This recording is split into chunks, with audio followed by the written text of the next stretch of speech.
Evangelho de Marcos, melhor dizendo, Evangelho de Jesus escrito por Marcos,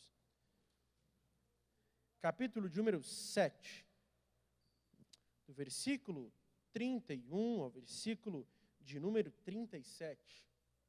Um texto muito conhecido por todos nós. Marcos 7, do 31 ao 37. Amém? Todos acharam? Marcos 7, do 31 ao 37. Assim diz a palavra de Deus. E ele, tornando a sair dos termos de Tiro e Sidom, foi até ao mar da Galileia, pelo meio das terras de Decápolis. E trouxeram-lhe um surdo, que falava dificilmente, e rogaram-lhe que pusesse a mão sobre ele. E tirando-o à parte de entre a multidão, pôs-lhes os dedos nos ouvidos, e cuspindo, tocou-lhe na língua. E levantando os olhos ao céu, suspirou e disse, Efatá, isto é, abre-te. E logo se abriram os seus ouvidos, e a prisão da língua se desfez, e falava perfeitamente. E ordenou-lhes que ninguém dissessem, mas quanto mais lhe proibia, tanto mais o divulgavam. E admirando sobremaneira, diziam, tudo faz bem, faz ouvir os surdos e falar aos mudos. Pai, nós te pedimos, fala conosco pela tua palavra e pelo poder que é no teu nome, é o que nós rogamos e é o que nós pedimos em nome de Jesus. Amém. Quem for salvo pode sentar, dando glória a Deus e aleluia.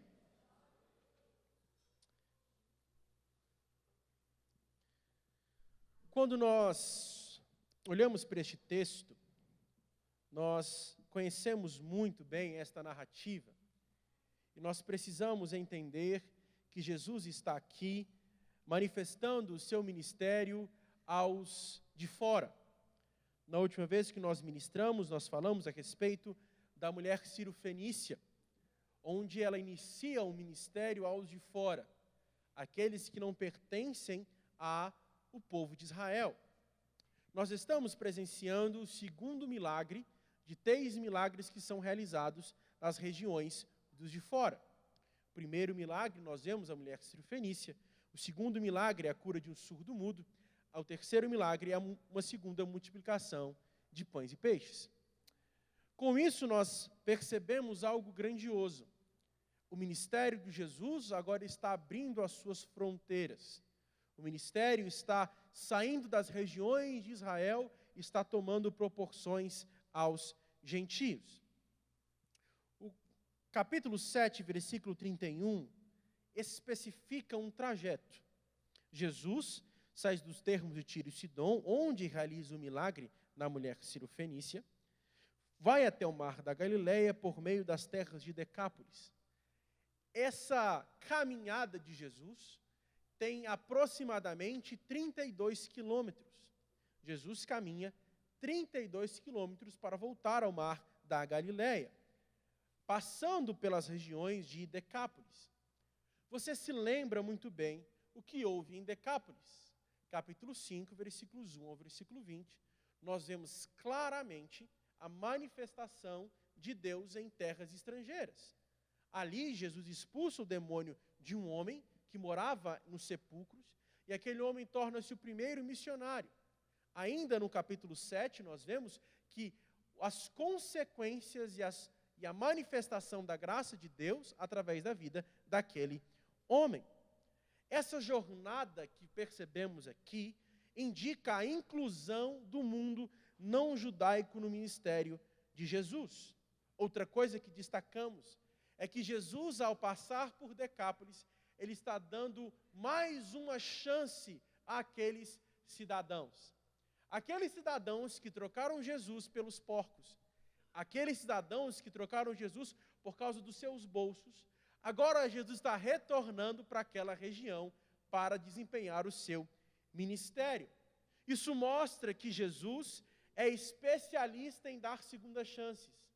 O Senhor Jesus é especialista em reciclagem.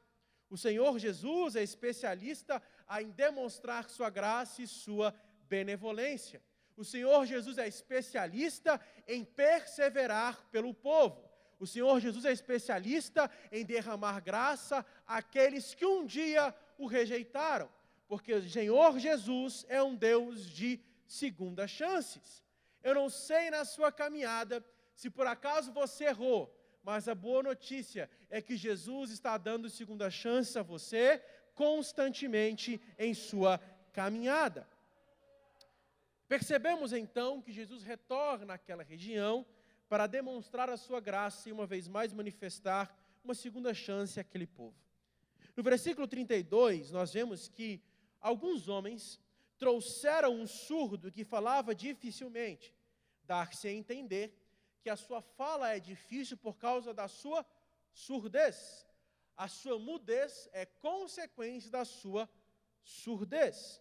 Então, eles chegam até Jesus e pedem para que colocasse a sua mão. Percebemos mais uma vez as consequências do ministério daquele homem que fora endemoniado. Porque Jesus, ao chegar nas regiões de Decápolis, as pessoas levaram um surdo até ele. Mas a pergunta é, como aquelas pessoas ficaram sabendo do poder messiânico e da promessa de que viria um Messias que curaria os enfermos, se não fosse através daquele que foi endemoniado? Perceba a relevância do ministério daquele homem. Como aquele homem foi uma bênção para aquela região.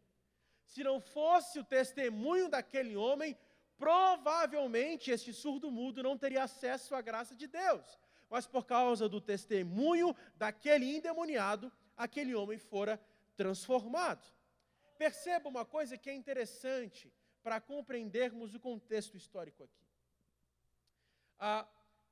No judaísmo do Segundo Templo, o judaísmo pós-exílico, nós aprendemos uma questão que é interessante. Havia uma promessa messiânica que pairava sobre Israel e sobre as redondezas. Por isso, quando você olha para livros que não são dentro do cânon, mas são livros que estão extra-cânon, como, por exemplo, 1º e 2º Macabeus, você vê que a expectativa messiânica era muito presente. O povo aguardava o Messias. E algumas consequências disso estão presentes aqui nessa narrativa. Quando nós vemos que a manifestação deste reino messiânico está presente. Nós lemos aqui Isaías capítulo de número 35, versículos 1 até o final da epígrafe. E vemos que as consequências do ministério messiânico apontam para curas. Surdos ouvindo, mudos falando, cegos vendo, paralíticos andando. Então, qual era a expectativa? Quando o Messias chegar, haverá curas em demasia. Muitas pessoas serão curadas. E o que é mais interessante aqui é que Marcos usa uma expressão que está presente em Isaías 35. Quando você vai para a Septuaginta, a versão grega do Antigo Testamento, a transliteração grega, você percebe algo esplêndido. A palavra surdo, que aqui é mogilalon, aparece só 2 vezes em toda a narrativa bíblica. A primeira vez que aparece, Isaías 35, para referir-se aos surdos. Outra vez que aparece, e a única vez em todo o Novo Testamento, essa passagem aqui, para dizer o seguinte: aquilo que Isaías prometeu lá no Antigo Testamento está se cumprindo diante dos olhos de vocês. Aquele Jesus que foi esperado e profetizado por Isaías está manifestando graça sobre este povo, está manifestando graça sobre aqueles que são de fora da aliança. E o que é mais esplêndido ainda é que quando Marcos escreve, ele escreve aos romanos. Porque a intenção dele é que os romanos percebessem que esse Jesus é o Jesus que está prometido no Antigo Testamento. A intenção de Marcos é que aqueles leitores do Evangelho, a baterem os olhos aqui, possam ter a convicção de que Jesus não é meramente um homem que veio e realizou milagres, não, mas ele é a própria palavra encarnada. Ele é o verdadeiro Messias, rei, profeta e sacerdote para a glória de Deus Pai. E o que é mais interessante, quando você olha para o capítulo 35 de Isaías, que é uma passagem que corrobora para o entendimento profético escatológico aqui, o capítulo 35 é sucedido por uma série de repreensões da parte de Isaías. Isaías repreende Edom, o Egito, Tiro, Israel e Jerusalém. Agora, no capítulo 35, ele faz uma promessa de bênção. Depois da exortação, há uma promessa de bênção, uma promessa escatológica. O que ele quer deixar claro ali para aqueles homens é o seguinte: olha, em Cristo, tanto o juízo quanto a salvação está manifesta. Em Cristo, nós percebemos claramente a manifestação do juízo e a manifestação da graça de Deus. E o que é mais esplêndido ainda é que Isaías é dividido em duas grandes partes.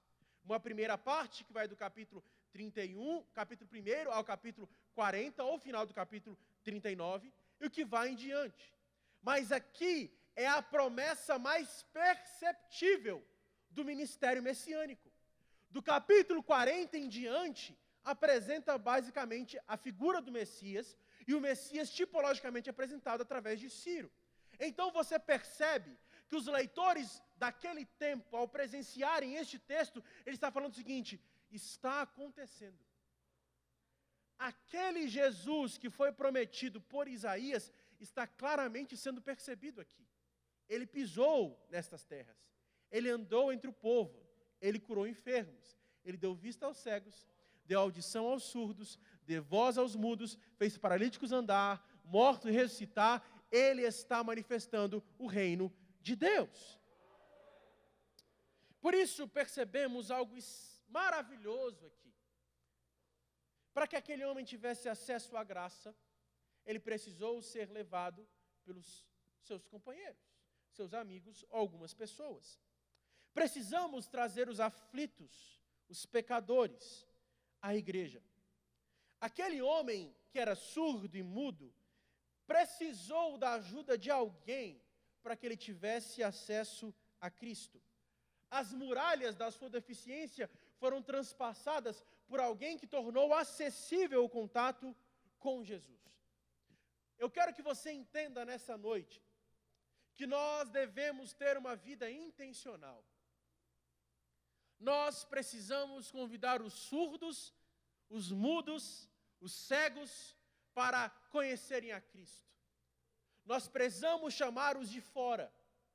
Nós precisamos convidar aqueles que estão longe da aliança.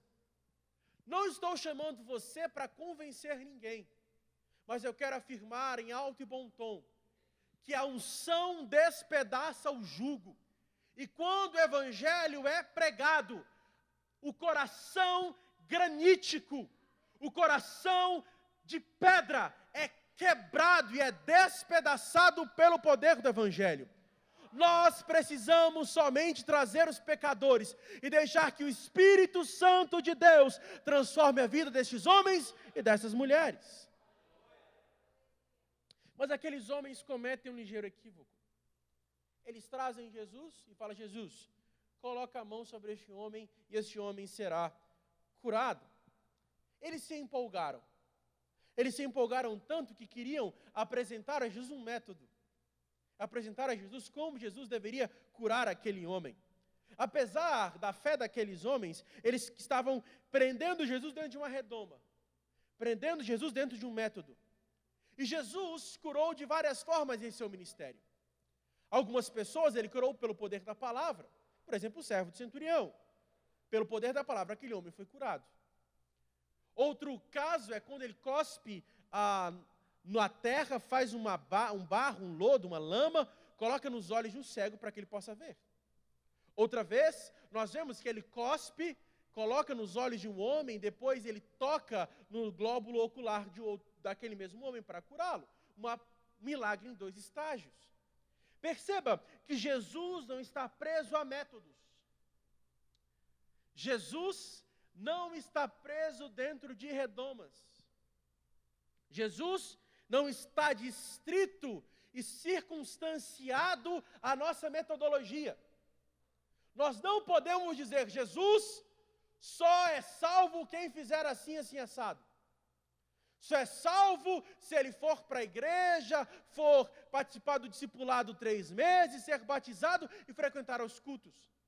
Nós não podemos estar adstritos a metodologias. Sabe por quê? Porque Jesus salva. Jesus liberta. Jesus transforma. E ele não está preso a 5 pontos, a 5 metodologias, a circunscrições humanas. Jesus não respeita a nossa metodologia. Ele é soberano e ele salva como quer, do jeito que quer, na hora que ele quer, porque ele é Deus. Quem somos nós para limitarmos o poder da experiência da graça? Ah, não. Fulano de tal não foi batizado com o Espírito Santo, para que ele possa ser batizado com o Espírito Santo, ele tem que ficar falando glória, glória, glória, glória, glória, glória, glória, até a língua embolar e falar em língua estranha. Fulano de tal não é salvo, porque fulano de tal, ele não participou do discipulado por 3 meses, ele participou de uma semana. Fulano de tal não é crente, porque fulano de tal não usa terno e gravata, por exemplo. Jesus não está nem aí para a sua metodologia. Ele salva, ele transforma o homem. Ah não, fulano de tal não pode ser salvo, por quê? Porque fulano de tal faz isso. Fulano de tal tem um passado muito obscuro. O passado daquele cicrano é uma coisa horrorosa. Meu irmão, não limite o poder do Evangelho. O Evangelho é poder de Deus para a salvação de todo aquele que nele crê. É abrangente, sem acepção. Ele salva o branco, ele salva o negro, ele salva o alfabetizado, o analfabeto, o doutor, o servente pedreiro, ele salva o africano, ele salva o europeu, ele salva o asiático, ele salva o norte-americano. Jesus salva, e ponto final. A Assembleia de Deus é firmada em 4 pilares. Jesus Cristo salva, Jesus Cristo cura, Jesus Cristo batiza com o Espírito Santo e Jesus Cristo em breve voltará. Isso tornou-se um slogan, só que a gente esqueceu disso. Jesus salva, gente. Ele continua salvando hoje. Ele continua curando hoje. Ele continua batizando hoje e a promessa é a mesma. Em breve ele vai voltar. Por isso, eu aprendi uma coisa esplêndida. O Senhor Jesus, ele é especialista em pescaria. Ele sabe o tipo de peixe que ele vai fisgar. Eu me recordo de uma vez que eu fui participar de uma pesca. E certa hora, o pastor que estava comigo naquele barco, certa hora ele mexia na água, porque ele falava não, para pegar peixe tal, a água tem que estar agitada. Outra hora, ele ficava bem tranquilinho, porque para pegar determinado peixe, tem que ser mais tranquilo. E Jesus sabe como pegar os vários tipos de peixe. A rede da graça é muito abrangente. Para alguns, ele precisa agitar a água. Alguns vêm pela dor. Outros vêm pelo amor. Mas uma coisa é certa, Jesus é especialista em fisgar peixes. Ele é especialista. Jesus é um pescador por excelência. Então eu e você precisamos trazer as pessoas e deixar que o Evangelho fale ao coração dessas pessoas. Amém? Versículo 33 até o versículo 37, nós vemos aqui algumas questões que são importantes. Primeiro, Jesus chama aquele homem à parte, Jesus o tira dos holofotes. Ele tira da multidão, porque ele quer ter um contato específico com aquele homem. Jesus afasta ele da multidão, para deixar claro que aquele homem é uma pessoa importante para Cristo. Afastando da multidão e fala, olha, agora só nós dois aqui. Agora só somos nós. A partir de agora é um contato pessoal. Jesus tira estrategicamente aquele homem do palco, para mostrar o valor que aquele homem tinha. Ele não estava na multidão, ele estava a sós com Jesus à parte. Isso precisa ser enfatizado. Não é porque ele era surdo que ele não poderia ser alcançado pela graça. Não é porque o passado fulano de tal é ruim que ele não pode ser alcançado. Sabe, toda vida é importante. Toda alma é importante. Toda alma é importante para Jesus. Toda alma é importante para Cristo. Por isso, John Wesley fala uma frase que é interessantíssima. A minha paróquia é um mundo. Sabe por quê? Porque todos podem ter acesso a Cristo Jesus através de alguém que está empenhado em falar de Jesus. Todos, sem exceção. Mas eu preciso destacar outro ponto aqui. Alguns milagres acontecerão na nossa vida só quando nós estivermos a sós com Deus.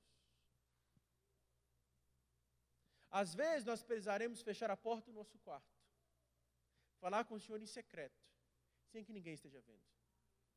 Alguns milagres acontecem a sós, longe da família, longe do marido, longe dos filhos, longe da igreja. Algumas coisas acontecem em secreto.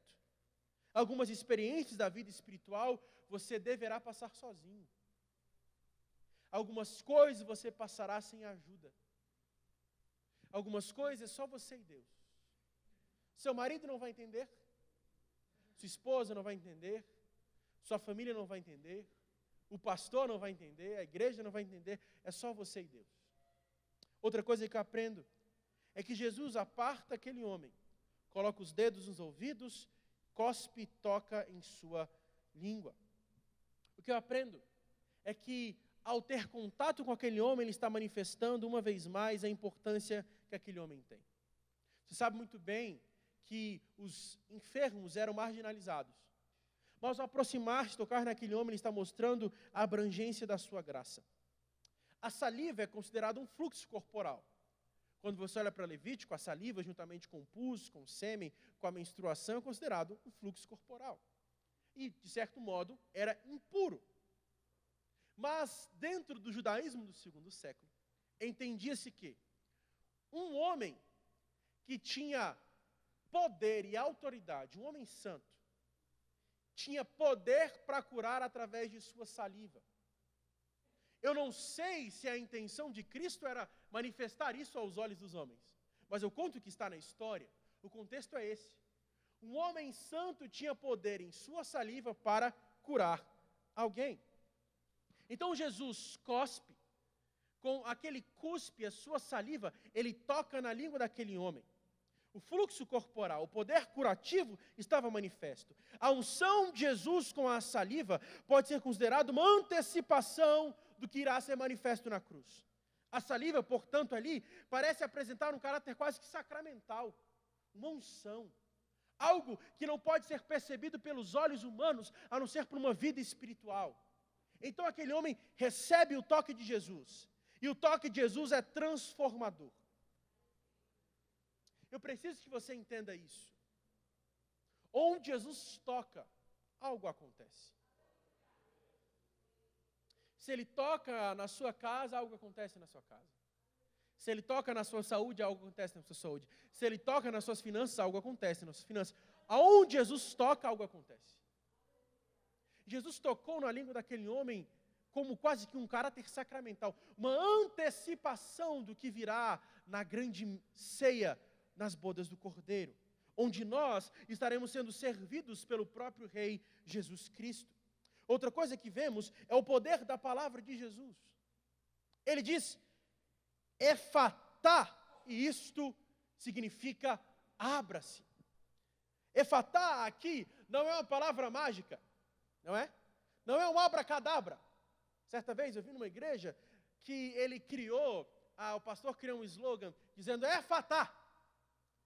E esse slogan significava desbloqueio. E ele pregou 17 vezes sobre efatá. Eu falei, meu Deus, está explicando o que não está no texto? Porque efatá não é uma palavra mágica, é uma palavra aramaica, como qualquer outra palavra. Não é um abracadabra. E perceba que a palavra abracadabra é uma palavra que está adstrita dentro da língua judaica. Pará-acadavra, significa faça conforme a minha palavra. Essa expressão é uma expressão comum, não é uma palavra mágica. Jesus não está usando um método mágico, ele está falando a sua língua. Jesus era um homem judeu que falava aramaico como qualquer outro homem judeu daquela época. Ele não está inventando uma palavra, ele não está criando. Não, a partir de agora eu estou gerando algo no mundo espiritual. E não, ele simplesmente falou. Porque o poder não está na palavra que é dita, o poder está naquele que fala a palavra. Você entendeu? O poder não está no pastor que fala em nome de Jesus. O poder está no nome de Jesus. Não é a palavra mágica. Não. No nome de Efatá. Não. Ele falou uma palavra normal. Tanto é que ela foi transliterada. Se fosse uma palavra mágica, não seria transliterada. É uma palavra comum. Uma palavra normal. Ele não inventou uma palavra no reino espiritual para que gerasse alguma coisa. Ele simplesmente falou. Porque há poder nas palavras de Jesus. Há poder nesta palavra. Hebreus, capítulo 1, versículo 3. Olha o que diz Hebreus 1, 3. Hebreus 1, 3. Hebreus 1, 3. O qual, sendo o resplendor da sua glória, e expressa a imagem da sua pessoa, sustentando todas as coisas pela palavra do seu poder. O que diz em Gênesis 1? No princípio criou Deus os céus e a terra. E como ele criou todas as coisas? Através da palavra. Ele falava e simplesmente acontecia. Perceba algo esplêndido aqui. Assim como Jesus é o Criador, isso será manifesto no versículo 37. Hebreus diz, ele não é somente o Criador, ele também é o sustentador de todas as coisas pelo poder da palavra. Ele é o Criador e ele é o sustentador. Ele é o Criador e ele é o mantenedor da palavra. Ele não só cria, ele sustenta as coisas que foram por ele criadas. Por isso, quando nós falamos na obra soteriológica sobre nós, ele não somente nos justifica, mas ele também coopera no processo de santificação. Ele não só cria, mas ele também sustenta a obra da salvação em nós. E ele fala, esta palavra, abra-se.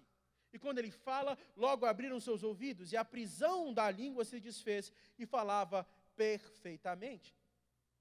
Essa palavra prisão aqui significa ferrolho, ou uma corrente. A corrente da língua foi desfeita. Ou seja, o rompimento da corrente se dá através da palavra de Jesus. Não há cadeias, não há barreiras que impeçam o poder da palavra de Jesus. Jesus rompe a corrente espiritual, rompe a corrente da língua daquele homem, e depois disso ele fala perfeitamente. E uma palavra esplêndida aqui, a palavra perfeito aqui é ortos. Ele começou a falar ortodoxamente, ou de modo ortodoxo, ou seja, ele começou a falar corretamente. E aqui é um apontamento soteriológico esplêndido, porque quando Jesus quebra as cadeias em nossa vida, ele quer que a gente viva agora de modo ortodoxo, de modo correto, de modo perfeito. Nós somos livres para quê? Livres para andar em perfeição. Livres para andar de modo correto. Você não é livre para viver uma vida esculhambada. Você é livre para viver de modo correto, falando a palavra do Evangelho. Não somente isso. Quarto ponto. Jesus proibiu a publicidade. No capítulo 5, ele fala para o endemoniado, ei, fala para a sua família. E depois para as regiões de Decápolis. Fala para todo mundo. Agora ele proíbe o povo. Mas o povo daquela época é teimoso, como o povo de hoje em dia. Falou para não fazer, o povo que fez mesmo. Aí o povo começou a espalhar, de fato, o que estava acontecendo. Mas o porquê Jesus proíbe? O entendimento é que a partir do capítulo 8, está inaugurando-se um novo tempo no ministério de Jesus. Jesus agora, a partir do capítulo 8 de Marcos, ele já está caminhando a passos largos para a cruz. E ele não queria ser visto como milagreiro. como um curandeiro. Ele queria ser visto como Salvador. Então ele fala, olha, eu não quero que você me veja somente como milagreiro. Não antecipe a... Não. Espere, eu quero que você me veja como o Salvador. E o que é mais esplêndido ainda neste texto é que aquele povo que mal conhecia Jesus se admirou sobremaneira. Eles ficaram admirados com o poder de Jesus. E o que é mais instigante ainda é que no capítulo 8, os discípulos ainda não estavam entendendo quem era Jesus. Ou seja, os discípulos já estavam acompanhando Jesus por todo o seu ministério e não entendiam. E aquele povo já sabia quem era Jesus. E manifestavam sobremaneira essa realidade. E aqui eu preciso enfatizar isso. Ter tempo com Jesus não significa crer. Tempo de igreja não significa que é salvo, gente. Ah, não, eu sou membro do Guará desde que o Guará foi fundado. Isso não quer dizer absolutamente nada. Aqueles homens viram Jesus uma vez. Isso foi suficiente. Os discípulos viram Jesus por todo o seu ministério e mesmo assim não estavam crendo. Enoque viveu muito menos do que Matusalém, sua árvore genealógica, aquele que é o seu herdeiro. Mas Enoque andou com Deus, Matusalém não. Então não importa o tempo que você passa, o que importa é a intensidade com que você vive. Nós precisamos ser intensos em nossa vida espiritual.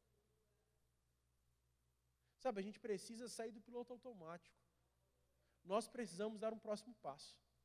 Nós precisamos querer algo mais. Nós precisamos de algo mais esplêndido. Nós precisamos de algo mais profundo diante de Deus. Aqueles discípulos, mesmo tendo contato com Jesus, não acreditaram. Aqueles discípulos não entendiam de fato quem era o Messias. A mulher cirofenícia entendeu.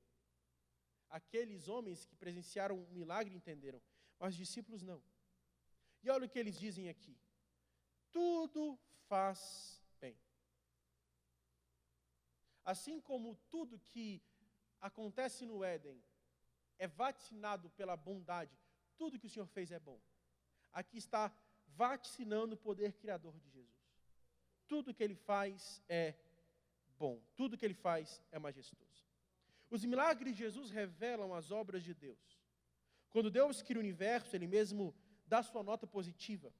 Agora os próprios homens estão conscientes que as obras de Cristo são perfeitas. O mesmo Deus que criou todas as coisas, visíveis e invisíveis, estava presente naqueles homens, abrindo os ouvidos dos surdos e desimpedindo a língua dos mudos. Este é o contexto. Mas eu preciso trazer 4 aplicações práticas para mim e para a sua vida.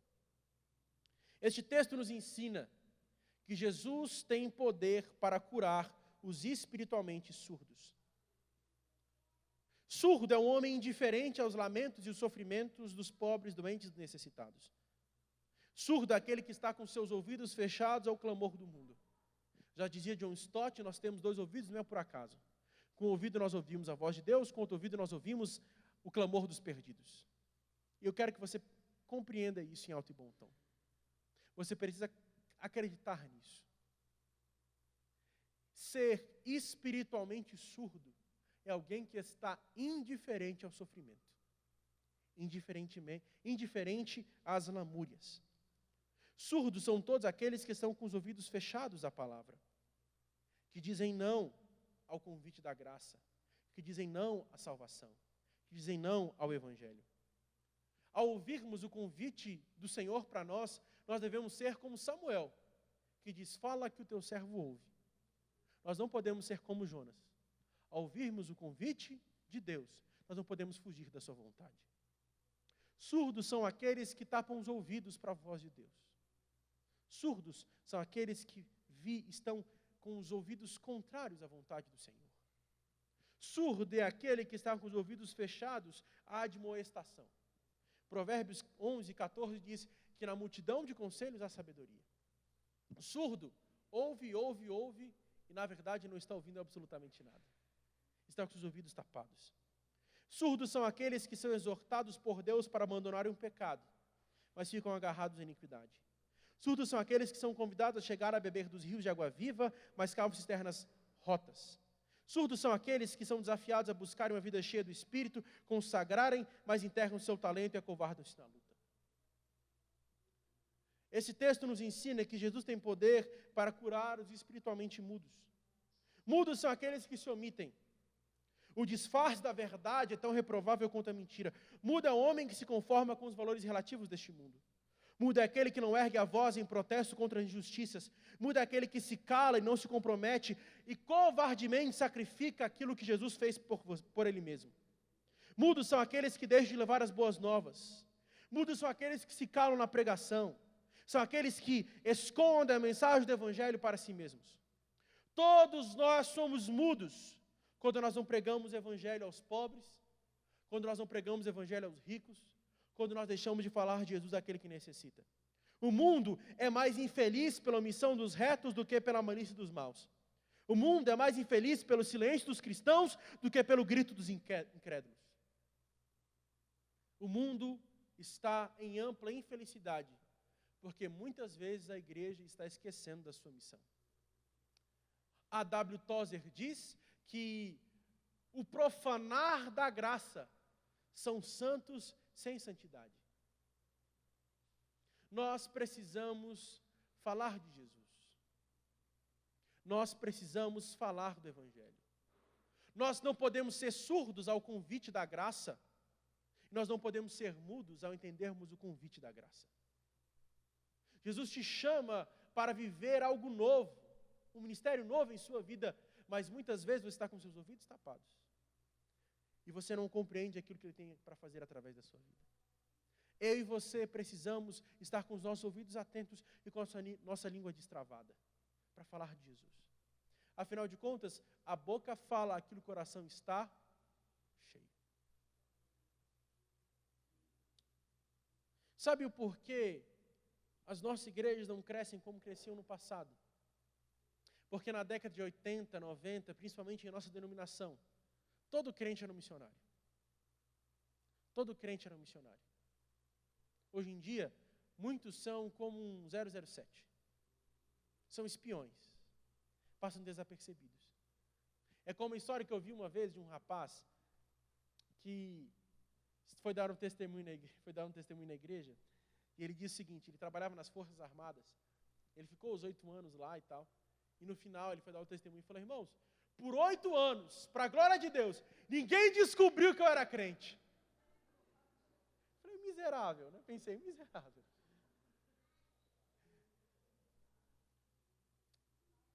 Nós precisamos estar com os nossos ouvidos atentos e com a nossa boca destravada para falar de Jesus. No ministério de Jesus, nós vemos 3 tipos de ouvintes. Aqueles que ouvem e não dão atenção, que são os escribas e os fariseus. Aqueles que ouvem, mas querem somente os milagres.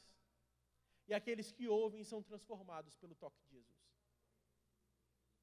Nós precisamos viver um senso de urgência. Sabe, eu acho que falta em nós hoje um senso de urgência em saber que Jesus está voltando, entendeu? Não tem mais tempo para perder, gente. Não tem mais tempo para perder, Jesus está voltando. Nós precisamos desse senso de urgência. Ei, parou. Ah não, o que vai ser da minha vida daqui a 80 anos? Você nem sabe viver 80 anos. Ah não, o que será dos meus netos? Jesus está voltando, nem sei se eu vou ver os meus netos. Na verdade, eu nem sei se vou ver o meu filho ainda, porque Jesus pode voltar a qualquer momento. Deixa eu te falar, biblicamente falando, não há nenhum sinal que não esteja cumprido para a volta de Jesus. Nenhum, gente. Ah não, mas na Bíblia diz que todos os povos, todos ouvirão. Meu irmão, é impossível que todos ouçam. Sabe por quê? Porque morre um agora e nasce outro agora. O que está registrado no Evangelho é a acessibilidade. Todos podem acessar ao Evangelho, através de pregações. Tem pregações no YouTube com milhões e milhões de visualizações. é a manifestação deste sinal. Não falta nada para Jesus voltar. Nós não podemos estar surdos e mudos.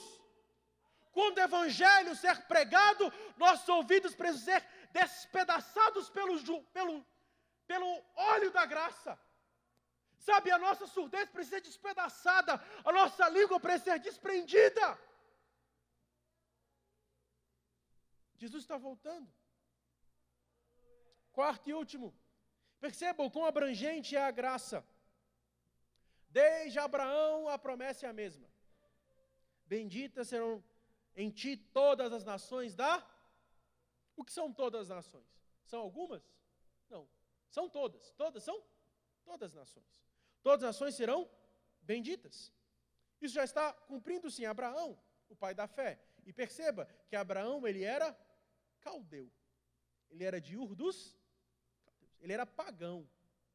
Ele era pagão. Sabe por que Abraão levantava altares? Porque ele via as pessoas fazendo isso. Levantando altares. Era o costume da época. Era o costume da época. Então ele veio de um povo pagão. 1 Reis 8:43. 1 Reis 8:43. Após a edificação do templo e a consagração do templo através de Salomão, olha o que Salomão ora. Ouve tu nos céus, assento na tua habitação, e faze conforme a tudo que o estrangeiro a te clamar, a fim de que todos os povos da terra conheçam a ti, o teu nome, para ti temerem com o teu povo Israel, e para saberem que o teu nome é invocado sobre esta casa que tenho edificado. Salomão já orava pela conversão dos gentios. Além disso, Salmo 96, verso 3.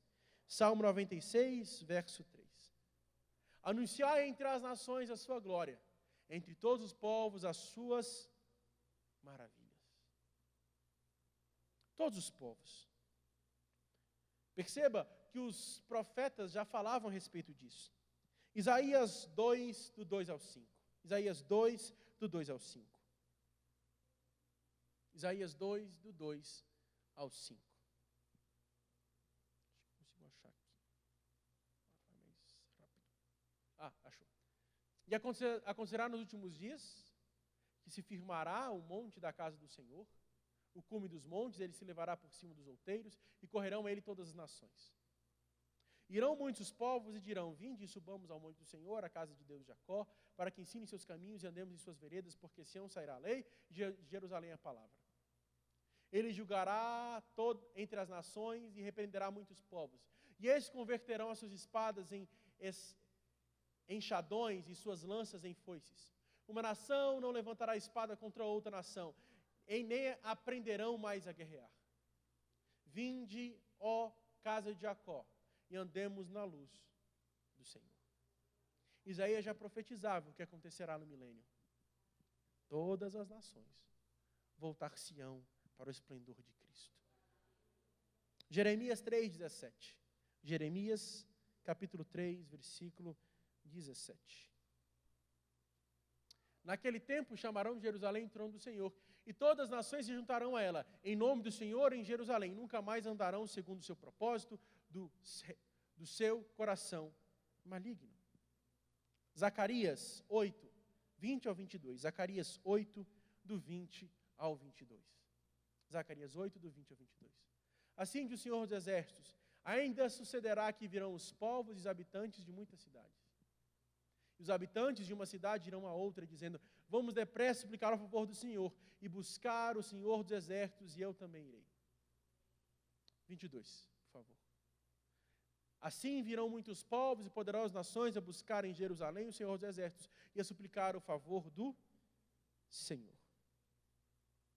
Capítulo 7, até o capítulo 8, versículo 10.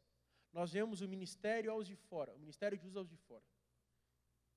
A cura da filha da mulher sírio-fenícia, a cura do surdo-mudo e a multiplicação de pães. Jesus está agora abrangendo o seu ministério, tornando mais amplo. Mas lá no capítulo 12, ele marca o início de uma nova fase. Capítulo 12, versículo 9 de Marcos. Marcos 12, 9.